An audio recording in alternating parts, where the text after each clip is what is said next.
or leave him. But by 2023, the millennials will make up a third of all you adults in the United States. You may be familiar with their other labels like Gen Y, Gen Me, the Boomerang Generation, and countless others. But basically, there are the people born between the early 80s and the 2000s, right now that make them between the ages of 15 and 34. This year, they are set to outnumber the baby boomer generation, which is in decline. Let's break down American generations for a minute. The millennials are the latest definitive generation to emerge according to reports. Before them, it was Generation X or people born between the 60s and the 80s. This generation came of age during the Reagan era. It is smaller in population size and a little more conservative. Before that, came the baby boomers born between 40s and 60s, named for the population spike after World War II. They are known for this rejection of authority as youths and the increasingly conservative outlook as they age.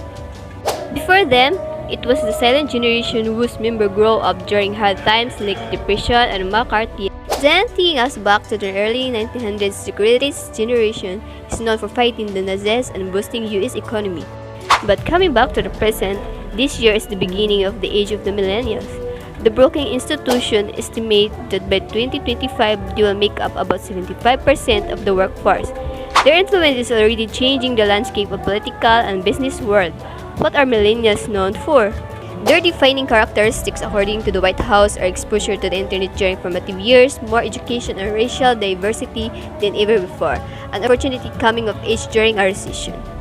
They are also labeled narcissistic and lazy by the other sources, although this is disputed. The Pew Research Center notes that millennials are overwhelmingly liberal. They generally support gay marriage, abortion rights, and are not religious. They hail from incredibly diverse backgrounds and are not burdened with large student debt. Higher levels of unemployment have also plagued them worse than previous generations. A 2012 Pew survey found that 7 out of 10 Americans across all age groups felt that today's youth had a harder time finding jobs, saving for the future, paying for the college, and paying for a home than earlier generations. Although some challenges lie ahead for millennials, there's still time for them to figure everything out. The largest age group for the generation is just 23 years old.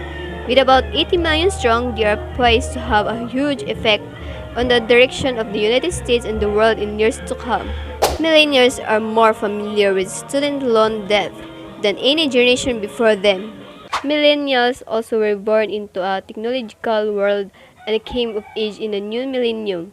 They were old enough to experience and comprehend 9/11. This generation has witnessed growth and development. As a result, they are considered more progressive, creative, and far-thinking than earlier generations. Many millennials may also identify as being more concerned with intrinsic and moral values over extrinsic and material ideals.